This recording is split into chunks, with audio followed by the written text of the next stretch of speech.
Now let's go over the way we identify herpes simplex virus infections. But first, remind me, what infections are caused by herpes simplex virus? Well, remember, they cause similar diseases that are defined by painful vesicular lesions.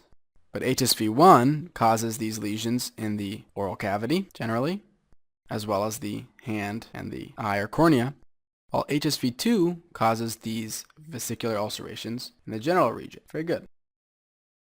So there are three ways in which we can diagnose herpes simplex virus. We can either take a viral culture, we can do a PCR, specifically of the cerebrospinal fluid, or we can do what's called a Sank smear. The viral culture is best used to identify infections in the skin or in the genitalia. Now, if we did PCR of the cerebrospinal fluid, what do you think we would be looking for? Well, remember that scary disease that these viruses can cause, the temporal lobe encephalitis. So by doing PCR of the cerebrospinal fluid, we'd be looking for temporal lobe encephalitis.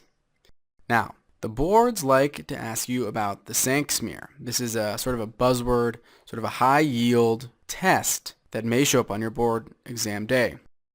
If you hear about the Sank smear, you should be thinking immediately of herpes.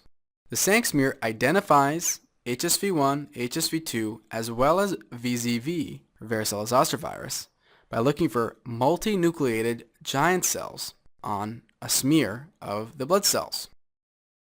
It appears like this. Here we can see multinucleated giant cells that are formed from the union of several different macrophages and other mononuclear cell types. So a way you can remember that is to think, thank heavens I don't have herpes. Another way to identify herpes simplex virus is to look for lesions on a skin biopsy that have intranuclear Cowdrey inclusion bodies. These are pathognomonic for HSV or VZV infection. This is another buzzword that you may see on your Step 1 exam.